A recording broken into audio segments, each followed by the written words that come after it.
ஓம் மகதீசாய நமஹ. ஓம் மகதீசாய நமஹ. யார் அகத்தியன்? நீ அகத்தியன், நீ அகத்தியன், நீ அகத்தியன், நீ அகத்தியன், நீ அகத்தியன், நீ அகத்தியன். அனைவரும் கூடியிருக்கும் அத்துணை பேரும் அகத்தியன்றார். அகத்தியனை வெளியே நாடாக எனக்கு அகத்துள் உறையும் தீ அகத்தீசன். அந்த தீ ஓஞ்சா கணம் தீ இருக்கிற வரைக்கும் தான் இருக்கிறோமா, உசுறு இருக்கிறோமா, சூடு உடல் சூடு வச்சுட்டான்னு சொல்கிறாங்க, மூச்சு வச்சு சொல்கிறாங்க. நாம் அனைவரும் அகத்தியன் தரு. நீ அகத்தியன், நான் அகத்தியன். உண்மை, நாம் எல்லோரும் அகத்தியன். நம்முள் உள்ள ஜோதி அகத்தியன். அவர் அகத்துள் உறையும் தீ அகத்தியன். அவர் ஈசன். அவர் அகத்துள் உறையும் ஈசன். யாரு? அகத்தியரை பற்றி சொல்றாரு. அகத்தியர் அகத்துள் உறையும் தீ அகத்தியன். அகத்தியன் ஈசன். அகத்தியன் அகத்துள் உறையும் ஈசன்.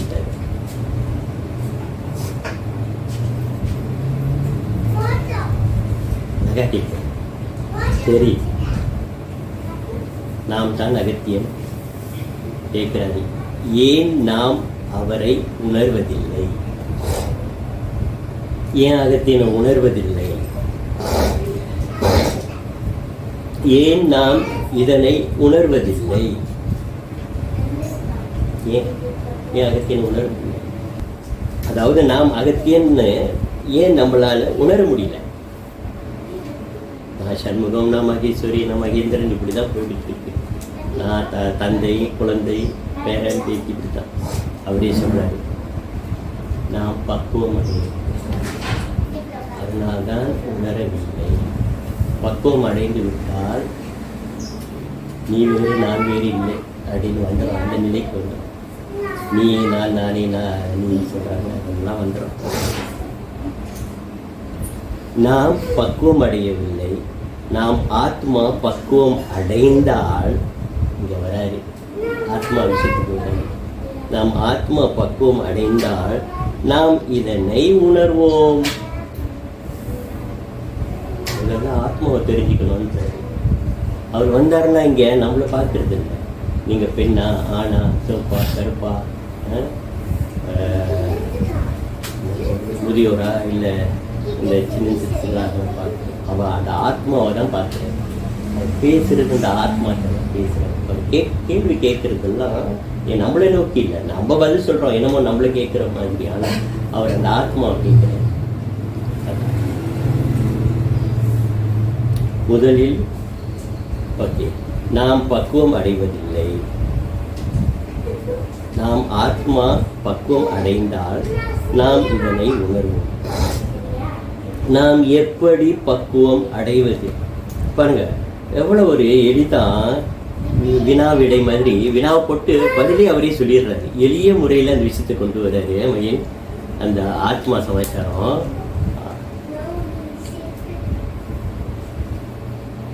நாம் பக்குவம் அடையவில்லை. நாம் ஆத்மா பக்குவம் அடைந்தால் நாம் இதனை உணர்வோம். நாம் எப்படி பக்குவம் அடைவது? முதலில் இந்த பாதையில் பயணிக்க வேண்டும்ன்றே. இதுதான் திறவுகோள், சாவி. ஏன்னா இவங்க கடந்து வந்துட்டாங்க. சித்தர்களெல்லாம் நம்மளாட்டும் குடும்பம், வாசல், வீடு, மனைன்னு இருந்தவங்க ஒரு காலகட்டத்தில் இறைவனால் ஈர்க்கப்பட்டு அந்த வழியில் சென்று நிறைய அனுபவத்தை சேகரித்து பாட்டாக எழுதி நமக்கு பொக்கிஷமாக வழங்கிட்டாங்க. ஆனால் எந்த பாட்டும் நமக்கு புரியாது. எனக்கு இன்ன வரைக்கும் சித்தர் பாட்டு புரியாது. இப்படி வந்தால் எளிமைப்படுத்தி சொன்னால் தான் நமக்கு புரியுது. ஸோ அவர் என்ன சொல்கிறாரு, நாம் எப்படி பக்குவம் அடைவது? முதலில் இந்த பாதையில் பயணிக்க வேண்டும். சித்தர் பாதை, சித்தர் நெறியில். இது என்ன பாதை? எப்படி பயணிக்கிறதுனா, சித்தர்கள் வசம் செய்யும் இடங்களுக்கு சென்று, பார்த்தீங்கன்னா அதையும் சொல்கிறாரு, பல அற்புதங்களை கண்டு மகிழ்ந்து உணர்ந்து பின்னர் உணர்வுடன் நம்ம என்ன பண்றோம் தெரியுமா, நம்ம செய்யற தப்பே போறோம். எங்கேயா போறோம்? ஊருக்கு மூட்டை கட்டிட்டு போறோம். எல்லாம் கோயிலும் பட்டியல் போட்டுறோம். எவ்வளோ கோயில் போறோம். ஒரு நாளைக்கு எத்தனை கோயில் கவர் பண்ண முடியுமோ எல்லாம் கவர் பண்ணிட்டு வீட்டுக்கு வந்துடுறோம். கண்டோம், தரிசனம் கண்டோம்.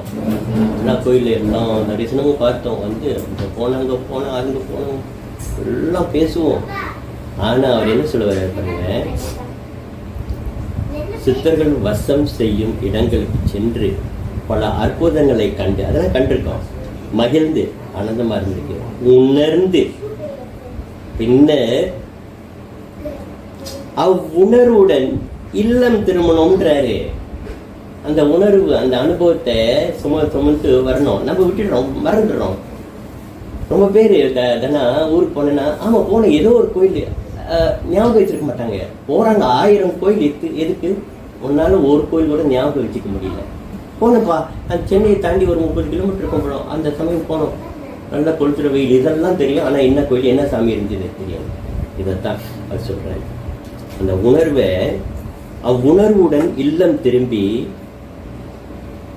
அவர்களை நினைத்து நினைத்து உருகி பூஜிக்க வேண்டும்.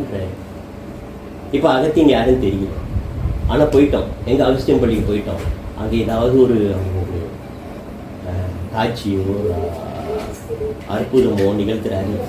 அதை சுமந்துக்கிட்டு வந்து அதை நினைச்சு பூஜிக்கும் போதெல்லாம், அப்பா என்ன ஒரு அற்புதம் நமக்கு கிடைச்சது, அந்த ஒரு பாக்கியம் யாருக்கு கிட்டோம். இந்த மாதிரி அவர் சொல்ற அதை உணர்ந்து உணர்ந்து நினைந்து நினைந்து உருகி வள்ளலாரும் சொல்லுவார், நினைந்து நினைந்து நெகிழ்ந்து நெகிழ்ந்து கண்ணீர் மல்கி அதனால் மனது கரையணுமா. அந்த நமக்கு எத்தனை பேருக்கு அழுகிறோம் தெய்வத்துக்கு முன்னாடி, மனுஷன் முன்னாடி போய் அழுகிறோம், ஐயா சாமி காப்பாற்றுங்க. தெய்வத்துக்கு முன்னாடி அதுக்கு தான் கோயிலே அமைச்சது. இந்த அம்மாவுக்கு நேரம் இருக்காது. அந்த ஐயா எல்லாம் விவசாயம், அந்த காலத்தில் விவசாயம் தொழில் செஞ்சாதான் அவங்க பொறுப்பு நடத்தும், அது வயிறு நிறையும். அப்போ அவங்க உங்களுக்கு நேரம் ஒதுக்குவாங்களா? அவங்க வீட்டிலேயே வாசப்படி கதை இருக்கும் இல்லையா? ஐயோ, எல்லா வீட்லேயும் ஒரே கதை ஓடிக்கிட்டு இருக்கும், ஒரே கஷ்டம். அப்போ எங்கே நீங்கள் போவீங்க? கஷ்டம்னா ஆலயத்துக்கு போவீங்க. அந்த கல்வி பேசாது. ஆனால் நம்ம மனப்பாரம் இறக்கி வச்சுட்டு வரோம் பார்த்தீங்களா? கோயிலுக்கு போனால் ஒரு நிம்மதி ஏற்படும் பார்த்தீங்களா? அப்பா இறக்கி வச்சுட்டாங்க, அவன் பார்த்துக்குவான்னு வந்துடுறோம் பார்த்தீங்களா? அதுக்கு தான் கோயில் ஆலயங்கள்லாம் உருவானது. அப்போ அவர் என்ன சொல்கிறார், அவன் உணர்வுடன் இல்லம் திரும்பி அவர்களை நினைத்து நினைத்து உருகி பூஜிக்க வேண்டும். எனக்கு கிடைத்த ஆசான், அருமையான ஆசன் சுப்பிரமணிய சுவாமி. இந்த வையர்கள் சுப்பிரமணிய சுவாமி என் அறிவு தீய ஏற்றி விட்டார். அவர் எனக்கு சித்தர் மார்க்கம்னா என்னன்னு கூடவே இருந்து கூட்டி சென்று அத்தனை இடங்களும் காட்டினார். அதெல்லாம் பார்த்த பிற்பாடு நான் விடுவேன்னா எத்தனை அற்புதங்கள் அதிசயங்கள் எப்படி விட முடியும்? இன்ன வரைக்கும் இவங்க இப்போ மறைச்சிட்டாங்க, இருந்தாலும் இன்ன வரைக்கும் இவர் வந்து நிகழ்த்துறாரு. அறியார் பயணம் என்னுடன் தொடர்ந்து வந்தீர்கள். போற்றுங்கள் என்னையே, மென்மேலும் போற்றுங்கள். அழியா நிலைமையை உங்களுக்கு அளித்திடுவேன், இது சத்தியம்.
அறியா பயணம் தொடர்ந்தோமே நாம் இங்கே அழியா நீலை பெற்றோமே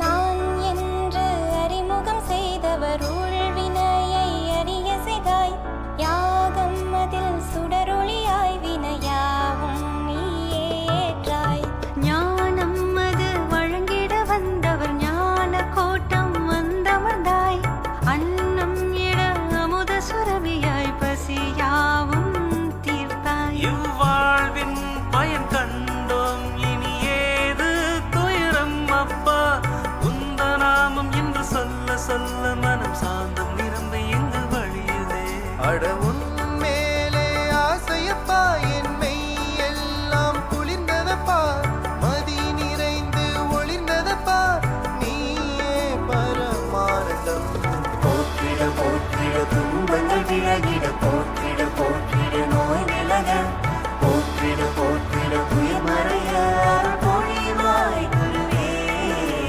தந்தன தந்தன கவசமாய் நின்றிட தந்தன தந்தன திரை விலக தந்தன தந்தன ஞானத்தை பெற ஒளியாய் மாறினோ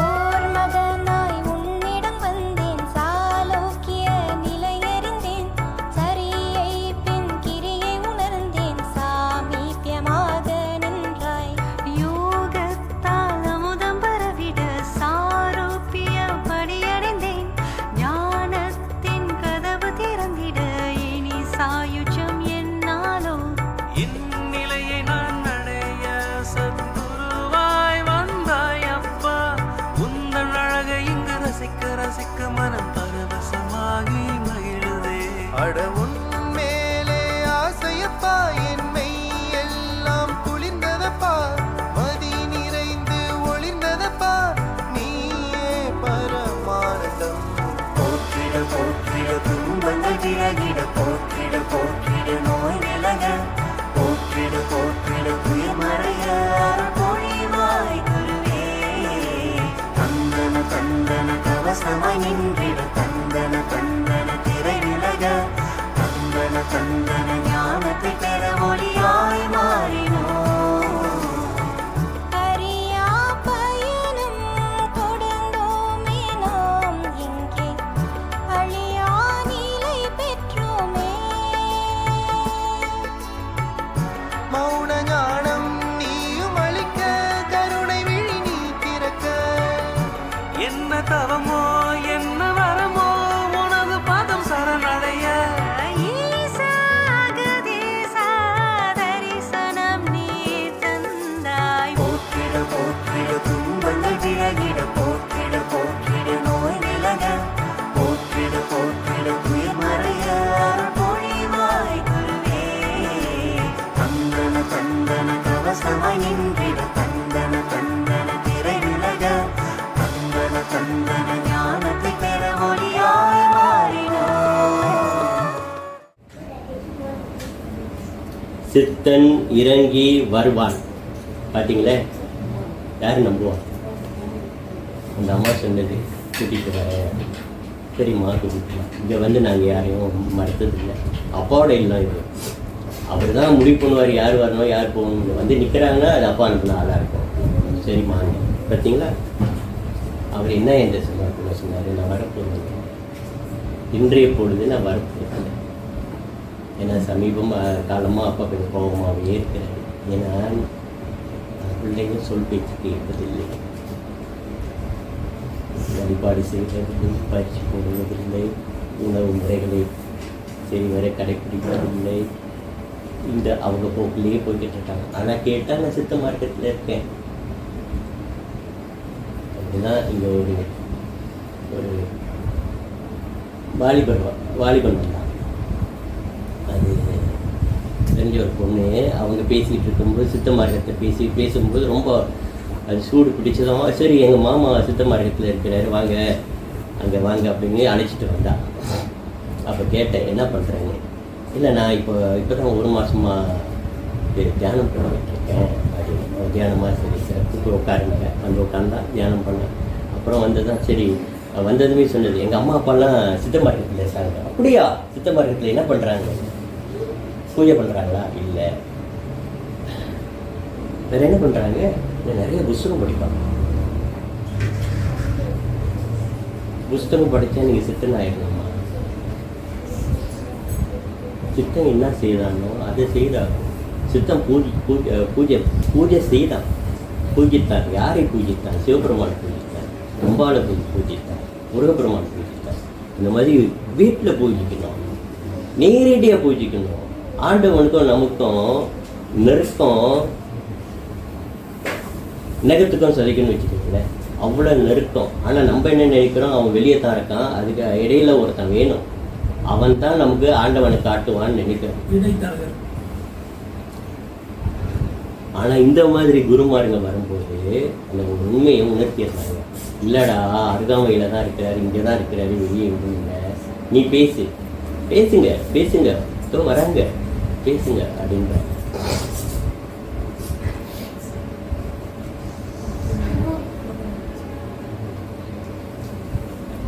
சித்தன் இறங்கி வருவான். பின் அவன் கட்டளைக்கு ஏற்ப நடந்து வந்தார். சரிங்களா? சொல்றது கேட்கணும். விரைவில் அவன் உங்கள் கரங்களை பிடித்து கொண்டு பயணிப்பான். அவனை கூட வருவான்ட்டாரு. வேற யாருமே தேவையில்லை. பாருங்க, என்ன செய்ய போறோம், ஏது செய்ய போறோம்னு தெரியல. 60ஆம் திருமணம் பண்ணிடான்னாரு.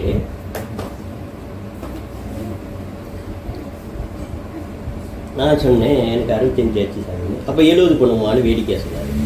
அப்புறம் இல்லை இன்னைக்கு பண்ணினாரா, என்ன பண்ண போறோம்னு தெரியல, அதோட நிறுத்தினாரா. இன்னைக்கு பாருங்க, இன்னைக்கு என்ன நடந்தது நம்ம யோசிச்சோமா? அதெல்லாம் ஏதோ ஏற்பாடு பண்ணோம், மாலை ஏற்பாடு பண்ணோம், மக்களெல்லாம் அழைச்சோம், இதெல்லாம் இப்படி பண்ணுவோம்னு ஒரு பிளான் பண்ணோம். ஆனால் பாருங்க, ஒரு திருமணத்தை நடத்தி வச்சுட்டு போயிட்டாருமா. எதிர்பார்த்த மாதிரி யாருக்கு கிட்டும் தானே, உங்களுக்கெல்லாம் கிட்டணும். அதனால தான் அவர் எங்களை உதாரணமாக இருக்க சொல்கிறார், 3 உதாரணம் மாதிரி.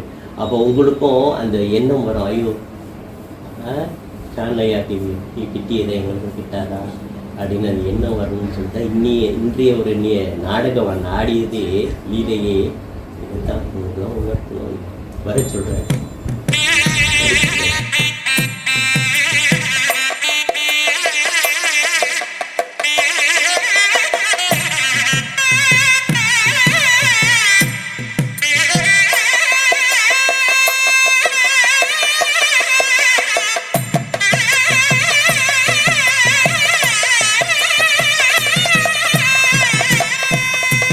மனமுறி கடிகை 2.5 எனும் ஓர் வரையுள்ளதாதலால் மகனே எனம் புரிந்துழலேல் சவுளம் ஆதிய செய்தெழில் ஒரு மங்கலம் புனைந்தே குணம் புரிந்தமது மகன் எனும் குறிப்பை கோலத்தால் காட்டுக எனவே குணம் புரிந்தமது மகன் எனும் குறிப்பை கோலத்தால் காட்டுக எனவே மணம்புரி மணிமா மன்றிலன் தந்தை வாய்மலந்தருளினர் மகிழ்ந்தே மயங்கிடல் மகனே அருள்மொழி திருவை மனம் புரி வைக்கின்றாம் இதுவே மயங்கிடல் தருண காலைகான் நீனன் மங்கள கோலமே விளங்க இயங்கோள புனைதி 2.5 கடிகை எல்லையுள் என்று வாய் மலர்ந்தார் இயங்கோள புனைதி 2.5 கடிகை எல்லையுள் என்று வாய் மலர்ந்தார் சயங்கோள எனக்கே தன்ன முதலித்த தந்தையார் சிற்சமயவரே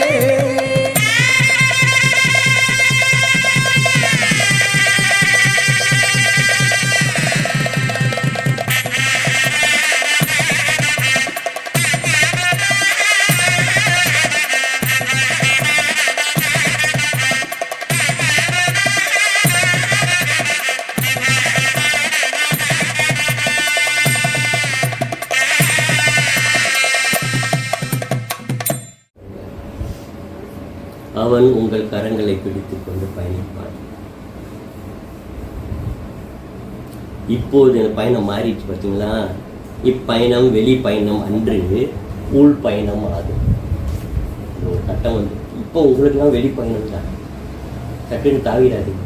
பசங்களாம் இருக்காங்க, அனாதையாக இருங்க. அதெல்லாம் கடந்து வந்ததான். ஐயா நாங்கள் இறங்கலாம், தாராளமாக இறங்கலாம். நாங்கள் இறங்குறோம். எங்களுக்கு தான் ஒரு பொண்ணு தான் இருக்கா, மாப்பிள்ளை இருக்கிறார். அங்கே ஏறோம், எல்லாமே மேரிட், எல்லாமே மேரிட். இதுவா இல்லை பிரபாக்கு இப்பயே முடிச்சிடலான் தான். மாலையை மாற்றிக்கலாம். விமலாக்கு இன்னும் வார்டில் பாருங்க, மாலையை மாற்றிக்கலாம். மாப்பிள்ளை இருந்தா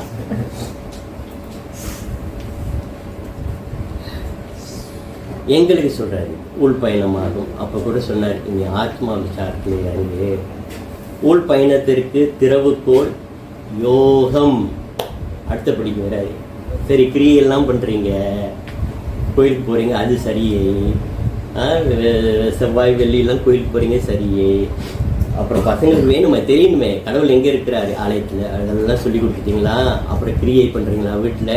வீட்டில் விளக்கு ஏற்றி ஹோமம் பண்ணுறீங்க, எல்லாம் பண்ணுறீங்களா? அது முடிஞ்சதும் யோகம். அந்த யோகம் பண்ணால் தான் உள் பயணிக்க முடியும். ஏன்னா அந்த உள் பயணம் என்பது அந்த ஒவ்வொரு யோகத்தில் வந்து ஒவ்வொரு சக்கராவாக பேசுவாங்களா, அந்த ஒவ்வொரு சக்கராவும் தாண்டி தாண்டி தாண்டி தாண்டி தாண்டி தாண்டி செல்கின்ற பயணம். இப்போ நம்ம வெளி பயணம் வந்து ஒவ்வொரு ஆலயமாக பஸ்ஸு போட்டு இங்கே நிறுத்தி இந்த ஆலயத்துக்கு போயிட்டு பகவானை தரிசனம் பண்ணி பஸ் ஏறி அடுத்த பஸ் கோயிலில் இறங்கி இப்படி போகிறோம். அப்போ இந்த அதுவும் உள்ளுக்குள்ள சக்கராவை வந்து வெளியே கொண்டு வந்து ஆலயமாக அமைச்சிருக்காங்க. அப்போ நீங்கள் பயணம் போய்கிட்டு இருக்கீங்க. இது வந்து உள்ளுக்குள்ளார சக்கரா. அது வந்து யோகத்தினால் தான் அறிந்து கொள்ள முடியுன்றது. கிரியையில் இருந்து சரியையில் இருந்து கிரியைக்கு வந்த பின்னர் இப்போது யோகம் பயிற்றுவிப்பான். சித்தனே பயிற்றுவிப்பான். எங்களுக்கு அவர் தான் சொல்லி கொடுத்தாரு யோகம். கடைப்பிடிச்சிட்டு வந்தோம். இப்போ உள் பயணமும் போய்கிட்டு இருக்கு. அற்புதமாக ஆனந்தமாக போய்கிட்டு இருக்கு.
அப்போது உள்பயணம் ஏற்படும். பல நிகழ்வினை காண்பீர். உள்ளுக்குள்ளார பலதான் நடக்கும். அது வந்து வார்த்தையால் விவரிக்க முடியாது. வள்ளலாரே சொல்லுவார். எப்படி சொல்லுவீங்க? உணர்வுகளை எப்படி சொல்லுவீங்க? ஒரு அளவு தான் வார்த்தையால் கோர்த்து ஒரு ஆங்கிலமோ தமிழ்லையோ முடியலன்னா வேறு மொழியிலையோ ஏதாவது சொல்லி தெரிவிக்க முடியும். அதையும் தாண்டி அது உள்ளுக்கு ஒரு தாக்கம், ஒரு ஏக்கம், அதெல்லாம் எப்படி வார்த்தையால் வர்ணிப்பீங்க? அது வந்து உணர்வுகளாக மாறும். பல நிகழ்வினை காண்பீர், பலதும் உணர்வில் புதிராகவும் இருக்கும். ஏன்னா புரியாது. ஏன்னா உங்களுக்கு அனுபவம் இருந்தால் தானே நீங்கள் சரி சம்பவம் நம்ம பகிர்ந்து, ஓ இதுதான் எனக்கும் நேர்ந்தது, நம்ம வி கேன் ஷேர் நோட்ஸ் இல்லையா? யாருக்குமே அந்த அனுபவம் இல்லாத போது நீங்கள் இது ஏதோ நடக்குது, ஒரு எங்கே போய் ஒரு விசாரிப்பீங்க என்ன நடக்குது ஏது நடக்குதுன்னு. இவங்க இருந்தால் உயிரோடு இருந்தால், அதாவது இருக்காங்க ஆனால் நடமாடிக்கிட்டு தான் கேட்கலாம், சாமி என்ன நேருதுன்னு சொல்லுவாங்க. இல்லாத பட்சத்துக்கு இப்போ அவர் வராரு, எங்களுக்கெல்லாம் வந்து அடிக்கடி சொல்லுவார் இது தாண்டா நடக்குது. அது எப்போ நடக்கிறதுக்கு முன்னாடி சொல்ல மாட்டார், நடந்த பின்ன அவதிப்பட்டு நோய்வாய்ப்பட்டு அதெல்லாம் கடந்த பின்னர் இது தாண்டா அந்த பயணம், ஒரு பயணம் உள்நோக்கி செல்கின்ற பயணம், இல்லை அந்த உணர்வுகள், இதெல்லாம் உணர்வுகளை பற்றி பேசுவார், மாற்றங்களை பற்றி பேசுவார். நடந்த பின்னர் தான். இல்லைன்னா முன்கூட்டியே சொல்லிட்டா எதிர்பார்ப்போம் எப்போ நடக்கும் எப்போ நடக்கும் எப்போ நடக்கும் எப்போ நடக்கும். நடக்கலன்னு கோவம் வந்துடும். நகர்த்தின்னு வணங்கினேன்னு சொன்னார், 3 மாதத்துல நடக்கும்னு சொன்னார், ஒன்றுமே நடக்கலையே. பொய்யும் பித்தலாட்டம், சுத்தம் வாக்கு போய் நாடியில் சொல்லிட்டு இது அருள் வாக்கு ஞான வாக்கு பாரு நடக்கவே இல்லை. இது எதிர்பார்க்கலாம். அதனால தான் அவங்க நடந்துட்டுனார். ஆனால் உஷார்படுத்துவார், அல்ல அந்த வழிகளை காட்டுவார். புதியதாகவும் இருக்கும். இவ்வுள் பயணத்தை தொடர்ந்து வந்தால் ஒவ்வொரு சக்கரமாக சென்று, இதோ பேசுகிறார் சக்கரத்தை பற்றி, சக்கரமாக சென்று அடைந்து பின் இறுதியில் சஹஸ்ராவில் என்ன நடக்கும்னா தில்லை நடனத்தை காணலாம்ட்டாரு. அந்த உச்சந்தலையில் அப்படியே ஒரு சுழற்சி, ஒரு ஆட்டம். அது எப்படின்னா 1000 தாள் இதழ் 1000 இதழ் தாமரைன்னுவாங்க. அதுதான் உதாரணம் சொல்லுவாங்க. அது 1000 இருக்கோ என்பதில் நம்ம எண்ணியதில்லை, யாரும் அது எண்ணி பார்த்ததில்லை. ஆனால் அது உதாரணம் சொல்லுவாங்க. அப்போ ஆனால் எனக்கு அந்த பாக்கியம் கொடுத்தார். அந்த பயணிக்கும்போது இங்கே வந்து எப்படின்னா இவர் கொடுத்த பயிற்சியை போட்டப்ப 2007 பயிற்சி கொடுத்தாரு. உடனே நடக்காது, மறுநாள் நடக்காது, இதெல்லாம் நடக்காது. 2007 பயிற்சி போட்டேன். 2010 ஏதோ நேர்ந்தது எனக்கே தெரியல. நல்லா இடுப்பு பிடிச்சிக்கிச்சு, வலி. கட்டிலேருந்து பிடிச்சிக்கிட்டு தான் இறங்குவேன் ஏறுவேன். அதோட வண்டியை செலுத்திட்டு வேலைக்கு போவேன். இவங்கெல்லாம் முன்னாடி போயிடுவாங்க, நான் முன்னாடி காலை இழுத்துக்கிட்டு வருவேன். முதல்ல நடக்க முடியாமல் இருந்துச்சு, அப்புறம் நிற்க முடியாமல் இருந்துச்சு, அப்புறம் அமர முடியாமல் இருந்துச்சு, அப்புறம் படுக்க முடியாமல் இருந்துச்சு. நடு தூக்கத்தில் அந்த வலியில் சடாருன்னு எழுந்திரிச்சு அந்த வலி. அப்புறம் கிட்னியாக இருக்குமோ, இல்லை கிட்னி நல்லா இருக்கு. சரி ஸ்லிப் டிஸ்ஸாக இருக்குமோ, இல்லை அதுவும் இல்லை. வேறு என்ன? அப்புறம் மெடிக்கல்லாம் எல்லாம் செக் பண்ணி பார்த்தாச்சு, எதுவுமே இல்லை. அப்போ என்ன தொல்லை பண்ணுதுன்னா அதுக்கு அப்புறம் தான் அப்பா வந்து சொல்கிறாரு, இல்லைடா இந்த மூலாதார சக்கரம் தட்டி எழுப்பியாச்சு, அதன் விளைவுகள் அங்கே தானே மூலம், அந்த பீஸ், அதனால தானே. அப்புறம் போனேன், ஃபிசியோதெரப்பிக்கு போனேன். அவர் கொடுத்த வாத நாராயணன் சொன்னாருங்க, இந்த பிரண்ட தைலம் எல்லாம் கொடுப்பாரு. அப்புறம் உட்கொள்ள எல்லாம் கொடுத்தாரு. அதெல்லாம் கடைப்பிடிச்சிட்டு ஃபிசியோதெரப்பியும் செய்கிறேன். 2010க்கு அப்புறம் 11, 12, 2.5 வருஷம் இப்படி போய் வந்துக்கிட்டு இருந்தேன்னா, வேலைக்கும் போய்கிட்டு இருந்தேன், போய்கிட்டு இருந்தது. வலி அதிகரித்தது, சமயத்தில் குறையும், அப்புறம் கூடும், இப்படி போய்கிட்டு இருந்தது. அது இதெல்லாம் அவங்களாம் மேஜிக் செய்ய மாட்டாங்கம்மா, மேஜிக் செய்ய மாட்டாங்க. அதாவது வந்து உடனே குணப்படுத்துறதுனா அது வந்து நம்ம உண்மையிலே ஏதோ ஒரு தெய்வீக பிறவியாக இருக்கணும். நம்மலாம் பாவம் முட்டி சுமந்துட்டு வந்திருக்கிற இடத்துல படிப்படியாக கொஞ்சம் கொஞ்சமாக தான் கழிப்பாங்க. பாவத்தை கழிச்சிட்டு அப்புறம் வைத்தியம் பார்த்து இதெல்லாம் நேரம். அது 2010, 11, 12 சரிங்களா. 2012 வந்து ஃபிசியோதெரபிஸ் அன்றைக்கி நான் வழக்கமாக போகிறவ தான். அன்றைக்கி நான் என்ன சொன்னேன், அவள் வந்து ஆஞ்சி பயிற்சி கொடுப்பா வீட்டில் செய்ய சொல்லி, அதை செய்துட்டு இருந்தேன். அப்புறம் வந்து ஹீட் தெரப்பி கொடுப்பாங்க, அப்புறம் எலக்ட்ரிக்கல் சார்ஜஸ் கொடுப்பாங்க. இதே தான் ஓடிக்கிட்டு இருந்ததா. வாரத்தில் 2 நாள் போய் வந்துக்கிட்டு இருப்பேன். அன்றைக்கின்னு பார்த்து வழக்கமாக பார்க்குறவ தான், நீ என் முன்னாடி போடு அப்படின்னா, சரின்னு அந்த பெஞ்சில் ஏறி இப்படி தான் காலையும் கையும் அசைச்சேன். அப்படியே விட்டுச்சு. இங்கே ஒரு முடிச்சு விட்டதும் கத்திட்டேன். அவள் என்ன வழியா சக்கிட்டான்னு கேட்டா. இல்லடி, ஆனந்தமாக இருக்குது, அவ்வளோ ரிலீஃப். அவ்வளோ நாள் 2.5 வருஷம் பிடிச்சிருந்தது, அப்படியே விட்டுச்சு அந்த நாட்டு. அதோட ஒரு ஆனந்தம் புனிச்சு, வழி போயிடுச்சு. அப்போ போடுன்னு சொன்னது யாரு? அப்போ தானே இருக்கணும். இவ்வளோ நாள் சரியான்னு கேட்டுட்டு வந்தவன் அன்னைக்கு என் முன்னாடி போடு. அப்போ சொல்கிறேன் பார்த்தீங்களா, பயிற்சி கொடுத்துட்டு போடு, என் முன்னாடி போடு. எதுக்கு? அங்கே ஏதாவது சரி பார்ப்பாரு. தப்பாக செய்கிறோமா, அது வந்து கொஞ்சம் தட்டி இல்லைடா இப்படி சொன்னாரு அப்பா. அப்புறம் வந்தது 2012 2016 இவங்க திருமணம் முருமா எல்லாம் வேலையெல்லாம் பண்ணிக்கிட்டு இருக்கோமா, அந்த சமயம் பிடிச்சது. ஆனால் லீஸா அப்போ தவிக்கும் இருந்தார். அவர் சாப்பிட்ற வயது மூலிகை, நீ சாப்பிட மாதிரி குணமா அப்படின்னு சொல்லிட்டு இருந்தார். தன்வந்திரி அப்போ தான் பாலா வந்தது. பாலா ரைட்டா தன்வந்திரி ஆலயத்துக்கு போயிட்டு சென்னையில், இந்தாங்கண்ணே தன்வந்திரி ஆலயத்துலேருந்து விபூதி கொண்டு வந்திருக்கோம், பிரசாதம் கொண்டு வந்திருக்கோம்னு கொண்டு வந்து கொடுத்ததுமே தன்வந்திரி வந்துட்டார். அவரு சென்னையில் உள்ள பிரசாதம் பாலா கொண்டு வந்திருக்கு.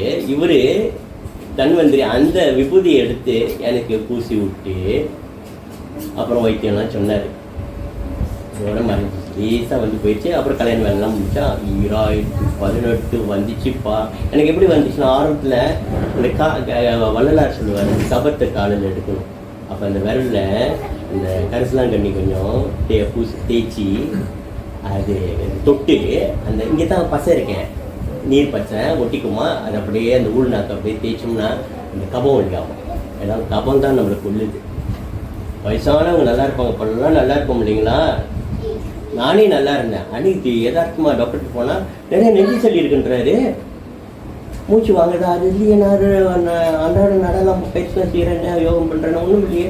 தெரியாத ஒரு பார்த்தீங்களா, அதாவது ஒரு வில்லன், நம்மளுக்கு தெரியாத ஒரு வில்லன்னு எதிர்பாராத ஒரு நேரத்தில் தாக்குவோம். அதான் கபம். ஏன்னா இந்த அனுபவம், என்னோட வேலை செஞ்ச பையன் சொன்னது, அங்கே அப்பா 80 வயசு பிணையங்களை ஜோதி பிரஸில் வேலைக்கு போகிறான். நல்ல ஆரோக்கியமாக இருந்தவர். படுத்ததும் கடைசி கட்டம் அவ்வளவு கபம் எடுத்தாங்களாம், பம்ப் பண்ணி எடுத்தாங்க. எங்கே இருந்துச்சு நமக்கு தெரியாமல் அந்த கபம். ஸோ அப்படி அதை கிளியர் பண்ண போய் அப்போ குளியல் பண்ணிக்கிட்டு இருக்கும்போது ஒரு இடு இருந்துச்சு பாருங்க, இங்கேருந்து இங்கே. அதுதான் 2.5 வருஷம். சரி, இப்போ 2018 எல்லாம் பொருட்கள்லாம் வாங்கிட்டீங்க தான், வீதியை தாண்டுறேன், தும்மல் வந்துச்சு. அச்சும்னா முடிச்சு, மறுபடியும் இருந்துச்சு. அதுக்கு முருகப்பெருமான் தான் வந்தார். அவ்வளோ கஷ்டப்பட்டேன் இந்த சமயம். அப்போ வந்து இங்கே நாடி தரணிபாலன் சொல்லிட்டு அவர் இருந்தார். அவர் கேட்டிருக்கிறாரு, உத்தரவு கொடுத்தா நான் வரேன், வீட்டுக்கு வந்து நாடி பார்க்குறேன்னு வந்தாங்க. கொட்டுற மலையில் வந்தாங்க. வந்துட்டு அவர் நாடியை புரட்டுறாரு. இங்கே வந்து முருகப்பெருமான் வந்து எனக்கு வைத்தியம் பார்க்குறாரு. மயில் ரேகை கொண்டு அருட்பெருஞ்சோதி மந்திரத்தை நீரில் உச்சரிக்க சொல்லி அதை குடிக்க சொல்லி அங்கே நாடியில் முருகப்பெருமான் சொல்கிறாரு, நான் தான் வந்திருக்கேன், வைத்தியம் பார்க்குறேன், அது என்ன ஏதுன்னு. அதாவது ஒரு என்ன சொல்கிறது, இப்போ அவங்க வந்து வந்தார் போனார் அந்த சொல்கிறாங்களே இந்த வானொலியில், அதோ இங்கே வந்துட்டார், இனி அங்கே போவார், அந்த மாதிரி இவர் சொல்லிக்கிட்டு இருக்கிறார். நாடியில் முருகப்பெருமான் இங்கே வேலை நடந்துக்கிட்டு இருக்கு. அதோட குணமானது. அதுக்கப்புறம் வைத்தியம்லாம் சொன்னார். பார்த்தீங்களா, கூட யார் இருக்காங்க, நம்பினார் கெடுவதில்லை. கடைசி வரைக்கும் நம்புங்க, கைவிட்டுறாதீங்க.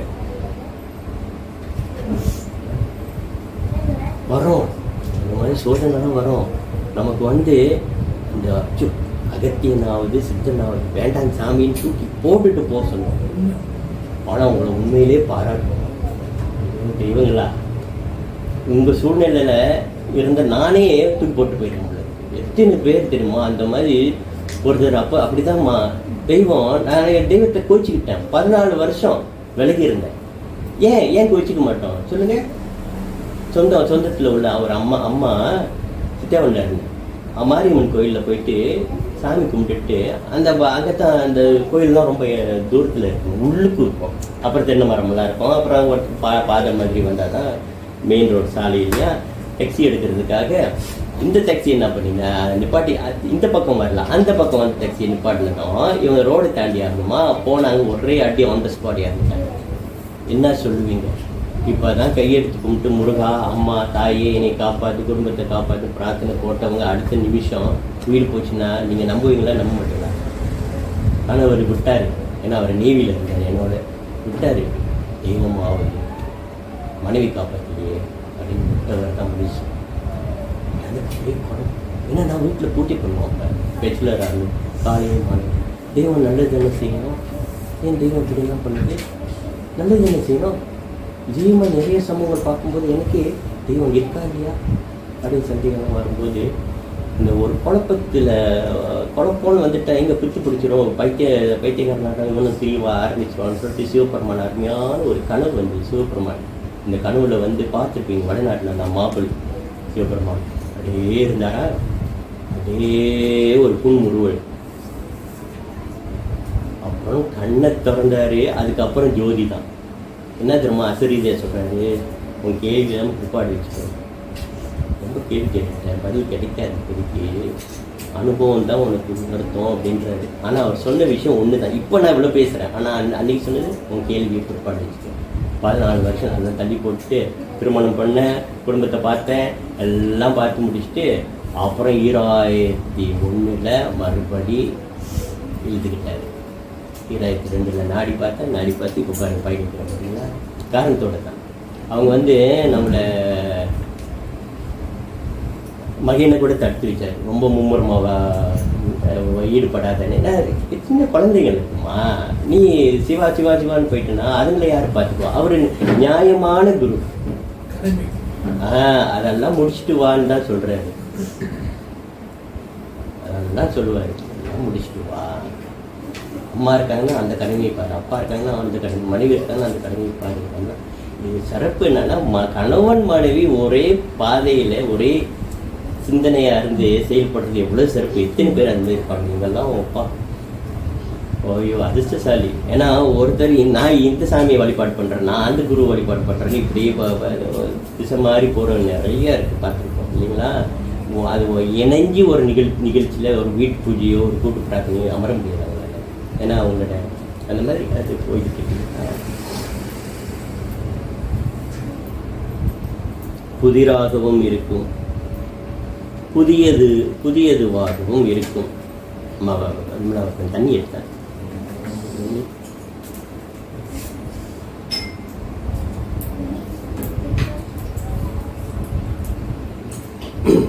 தண்ணி சாப்பிடுங்க. ஐயோ பாட்டி வச்சுட்டு நான் பாட்டு பேசிக்கிட்டு இருக்கேன், பசி இல்லையா அவங்களுக்குலாம்?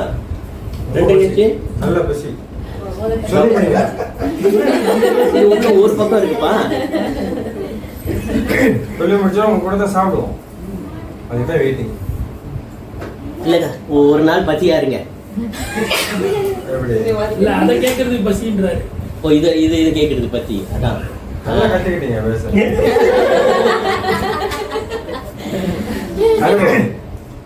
அடிக்கடிங்க பாப்பா பாருங்க, உங்களுக்கு வயிற்று பசி முக்கியம், அவருக்கு ஞான பசியை நாடி வந்திருக்கிறாரு. தனஜயன் யாருன்னு பாத்தீங்களா? ஞான பசியை நாடி வந்திருக்காரு.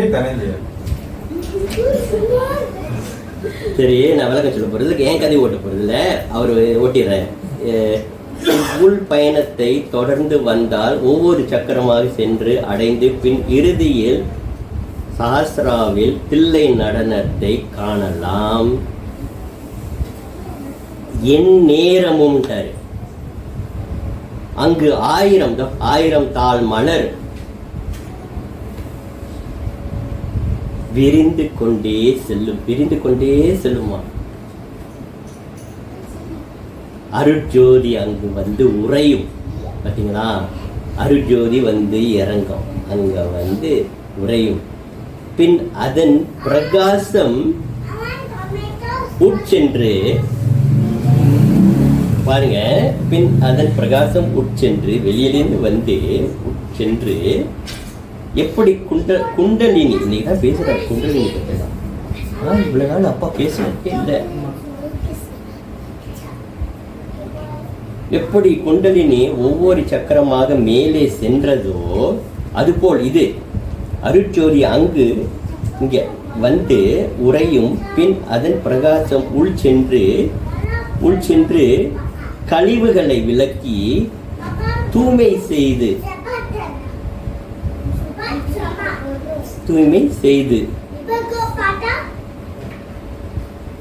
தூய்மை செய்ததுவோ அதுபோல் உள்ளுக்கு சக்கரம் ஏறும்போது ஒவ்வொரு சக்கரங்களா தூய்மை செய்கிறதா, அதுபோல் இந்த ஜோதி என்ன பண்ணுதுன்னா அதுபோல் அருட்ஜோதி கீழ் சென்று ஒவ்வொரு சக்கரமும் பிரகாசிக்க செய்யும். கிளீன்சிங் முடிஞ்சதும், அதாவது வீடை சுத்தம் பண்ணி அப்புறப்படுத்தலாம், சுத்தம் பண்ணிக்கலாம், தீபம் ஏற்றுறோம் பார்த்தீங்களா, இது குண்டலி என்ன பண்ணுது, சக்கரத்தில் தான் சுத்திகரிக்க பண்ணி எல்லாம் அது தயார் நிலையை வச்சிருந்து அங்கே ஆண்டவன் அருஜோதியாக வந்து தீபத்தை ஏற்றுறாரு. அங்கே தீபத்தை ஏற்றுறதுல அவர் ஜோதியாக நிலைச்சிருந்து பிரகாசமாக நிலைக்கிறாரு. அந்த சக்கரத்தில் ஜோதி தரிசனம் விட்டுட்டாரு. அதான் ஜோதி தரிசனம்ட்டாரு. வள்ளல் சொன்ன ஜோதி தரிசனம் இதுதான் பாருங்கப்பா. என்ன மகிமை, இவ்வளோ சிம்பிளாக அந்த ஒரு வரி கூட நீங்க மாத்த அவ்வளோ அருமையா இருக்கு. அப்படியே வந்தது தான் எழுதுனது தானே. தெரியல உங்களுக்கு தமிழ் தெரியுமா, தமிழ் எழுதியிருக்கீங்களா இல்லைன்றது. ஆனா அந்த ஒரு வரியும் ஐயா சொன்னதா தான் இருக்குதுன்னு உறுதுணையா இருக்குது. ஏன்னா அப்புறம் நான் புரட்டலையே இந்த வரிசைங்க பாருங்க, ஏதாவது திருத்தி வச்சிருக்கேன்னா இல்லையே. இது ஒண்ணுதான் ஏனோ தெரியல, அவர் ஏதோ ஒன்று சொல்ல போய் அதை மட்டும் கோடு போட்டு வச்சிருக்கேன். மற்றபடி பாருங்க எதுவுமே திருப்பி வைக்கல. பாருங்க இவ்வளோ சுலபமா பயணத்தை முடிச்சிட்டாரு. ஏதேதோ நினைச்சுக்கிட்டு இருக்கோம். ஜோதி தரிசனம் கிட்டும். உடல் ஜோதி பிளம்பாக திகழும். அவருக்கு ஏற்பட்டது அது சித்தர்கள்லாம் ஜோதி வடிவத்தில் இருக்காங்கன்றாங்களே. உடல் பிரகாசிக்கும். உடலில் இருந்து அதிர்வுகள் நீண்டு உங்களை சூழ்ந்து மற்றவர்களையும் தாக்கும். பலர் இதனை உணரக்கூடும். அப்பதான் உணர்றாங்க. பிறகு நம்ம சில சமயங்கள் சுவாமிமார்கள்லாம் பக்கத்துல இருந்தா ஏதோ உணர்வு. பக்குவம் அடைந்தவர்கள் புரிந்து கொண்டு பின் தொடருவார். அந்த பக்குவம் அடைகிறதுக்கு தான் பூஜை வேணும்ன்றாரு. ஸோ இப்போ பக்குவம் அடைந்தவர்கள் இதை புரிந்து கொண்டு பின் தொடருவார். அப்போது நீ என்ன ஆகிறன்னா, நீ ஜீவன் முக்தன் ஆகி விடுகிறாய். அப்போது நீ ஜீவன் முக்தன் ஆகி விடுவாய். ஜீவன் முக்தன் முக்தி அடைஞ்சிட்ட. அந்த ஜீவன் முக்தி அடைந்த பின்னர் நம்ம ஜீவன் முக்தனா இங்கே தான் முக்தி அடைஞ்சிட்டோம். நம்ம இறந்த பிற்பாடு முக்தி அடைகிறது பேசல. அவர் இருக்கும்போது இந்த ஜீவன் முக்தி அடைகிறது. ஜீவமுக்தன் உனது ஜீவன் முக்தி அடைந்து விட்டது. பின் நீ வேறு இங்க வராது பாருங்க. விஷயத்துக்கு அடுத்து என்ன யாருன்னு அந்த ஒரு சைக்கிள் வந்துட்டாரு. ஜீவமுக்தன் ஆயிட்டேன்னா பின் நீ வேறு அகத்தின் வேறு அல்லன்ட்டாரு. இங்க தானே ஆரம்பிச்சாரு. எங்க கொண்டு ஒரு முடிச்சு போட்டாரு பாருங்க. அது அழகா. பின் நீ வேறு அகத்தின் வேறு அல்ல, நீயே நானாய் நானே நீயாய் திகழ்வோம். நீயே நானாய் நானே நீயாய் காயா புரிய கனவென உணர்ந்து எல்லாம் உன் செயல் என்றே உணர நல்லா அவன் அங்க வராரு. நக்கீரர் பாட்டுக்கு வராரு பாருங்க. சுபம். நன்றி, வணக்கம். சாப்பிடுங்க. ரொம்ப நேரம் காக்க வச்சுட்டேன் பாவம்.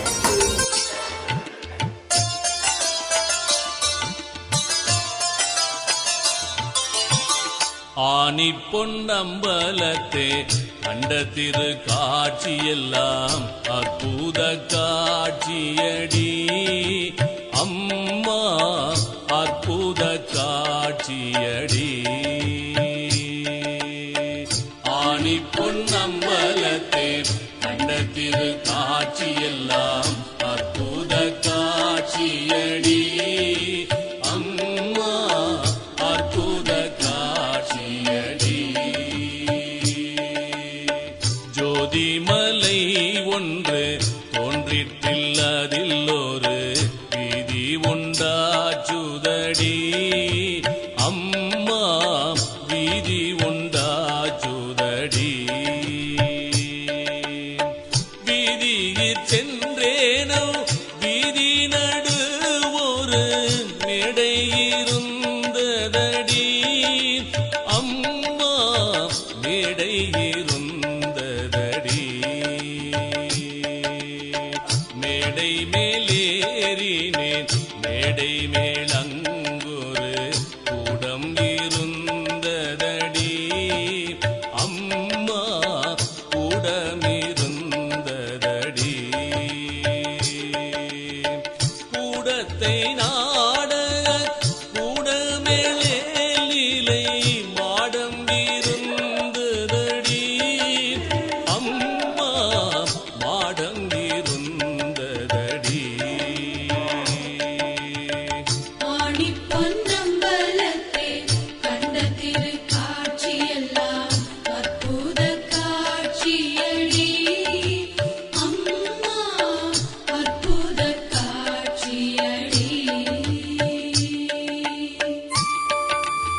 மேனிக்குள்ளும் இருந்த அதிசயம் என்னென்று சொல்வேனடி அம்மா, என்னென்று சொல்வேனடி.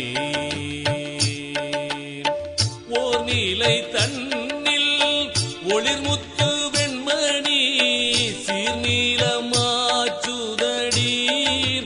அம்மா, சீர்நீலம் ஆச்சுதடி. பாரோர் நீலையில் கருநீலம் செய்ய பவளமதாச்சுதடி அம்மா, பவளமதாச்சுதடி.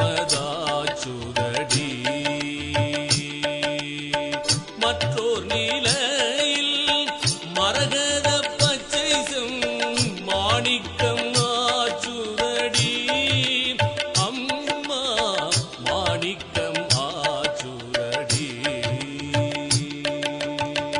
ஆணி பொன்னம்பலத்தே கண்ட திருக்காட்சியெல்லாம் அற்புத காட்சியடி அம்மா, அற்புத காட்சியடி.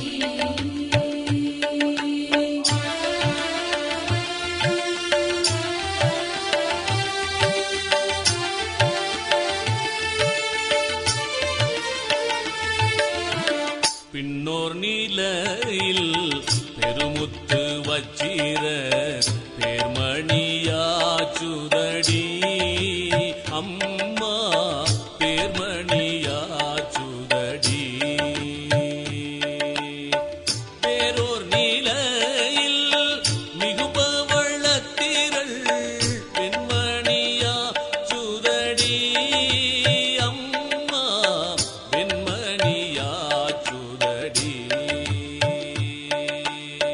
புகழோர் நீலையில் பொருந்திய பன்மணி பொன்மணியாச்சுதடி அம்மா, பொன்மணியாச்சுதடி. பதியோ நீலையில் பகர்மணி எல்லாம் படிகமதாச்சுதடி அம்மா, படிகமதாச்சுதடி. ஆணி பொன்னம்பலத்தே கண்ட திருக்காட்சியெல்லாம் அற்புத காட்சியடி அம்மா, அற்புத காட்சியடி.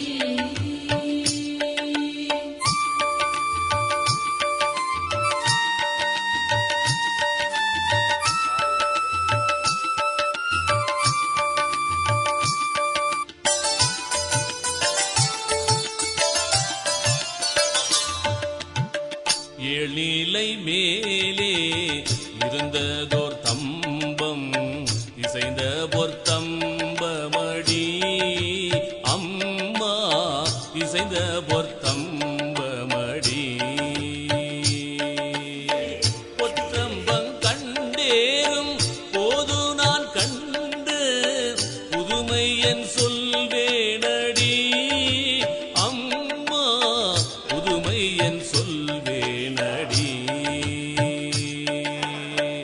ஏறும் போதங்கே ஏதிர்ந்த வகை சொல்ல என்னல அல்லடி அம்மா, என்னள வல்லவடி.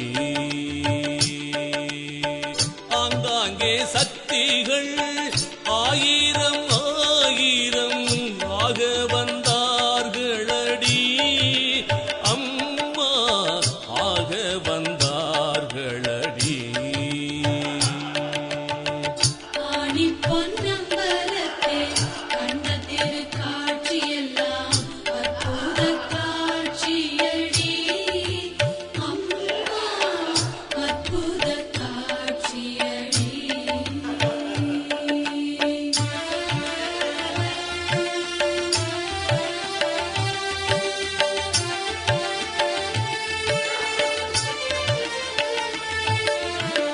வந்து மயக்க மயங்காமல் நாணருள் வல்லபம் பெற்றேனடி அம்மா, வல்லபம்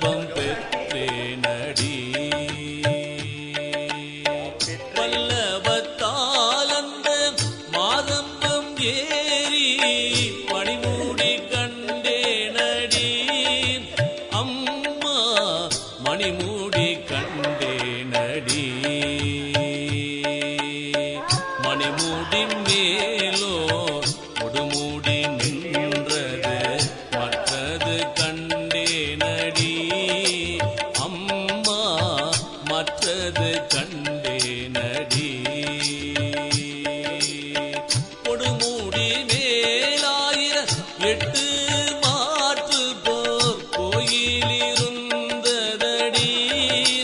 அம்மா கோயிலிருந்ததடி.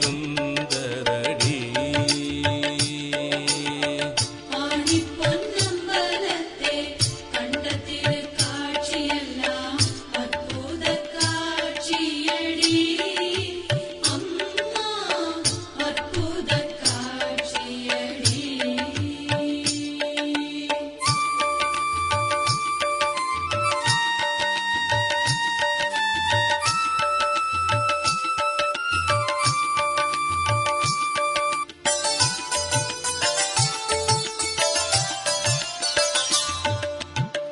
கோயிலை கண்டங்கே கோபுர வாயிலில் பூசாது சென்றேனடி அம்மா பூசாது சென்றேனடி. கோபுர வாயிலுள் சக்திகள் சக்தர்கள் கோடி பல் கோடியடி அம்மா கோடி பல் கோடியடி. ஆங்கவர் வண்ணங்கள் வண்ணம் செவ்வண்ணமுன் ஐவண்ணமாகுமடி அம்மா ஐவண்ணமாகுமடி. அங்கவரெல்லாம் இங்கு யார் இவர் என்னவும் அப்பாலே சென்றேனடி அம்மா அப்பாலே சென்றேனடி. ஆணி பொன்னம்பலத்தே கண்ட திருக்காட்சியெல்லாம் அற்புத காட்சியடி அம்மா அற்புத காட்சியடி.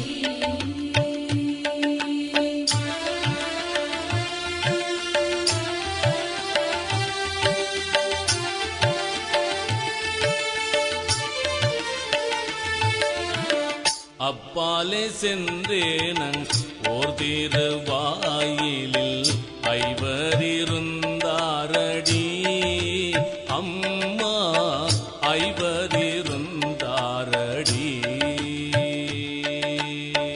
மற்றவர் நின்று வழிகாட்டம் மேலோ மணிவாயில் உற்றேனடி அம்மா மணிவாயில் உற்றேனடி.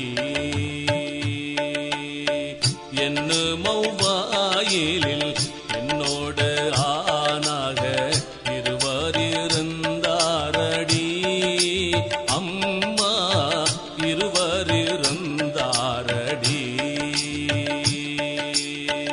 அங்கவர் காட்ட ஆணுக்க திருவாயில் அன்போடு கண்டேனடி அம்மா அன்போடு கண்டேனடி.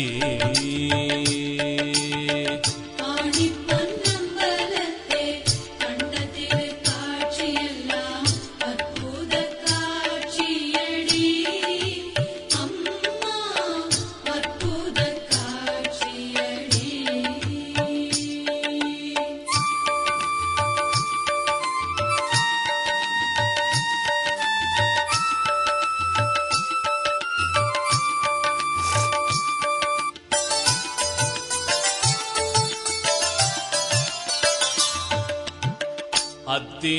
அத்திருவாயிலில் ஆனந்த வள்ளியன் அம்மை இருந்தாளடி அம்மா அம்மை இருந்தாளடி. அம்மையை கண்டேன் அவள் அருள் கொண்டே அமுதமும் உண்டேனடி அம்மா அமுதமும் உண்டேனடி. தாங்குமவளருள் தானே நடராஜ சன்னதி கண்டேனடி அம்மா சந்நிதி கண்டேனடி. சந்நிதியில் சென்று நான் பெற்ற பேரது சாமியறிவாரடி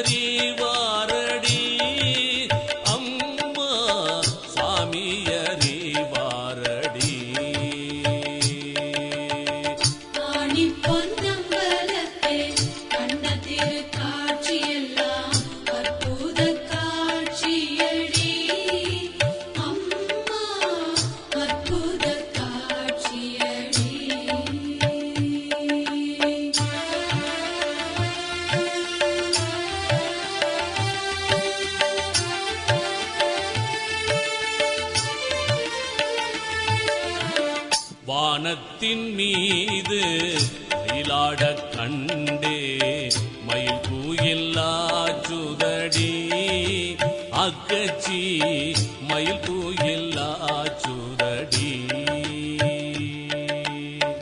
புள்ளலை வீட்டு தொடங்கினேன் மன்றாடும் வள்ளலை கண்டேனடி அக்கச்சி வள்ளலை கண்டேனடி ஜாதி சமய சலக்கை விட்டேனருள் ஜோதியை கண்டேனடி அக்கச்சி ஜோதியை கண்டேனடி பொய்யை ஒழித்து புறப்பட்டேன் மன்றாடும் ஐயரை கண்டேனடி அக்கச்சி ஐயரை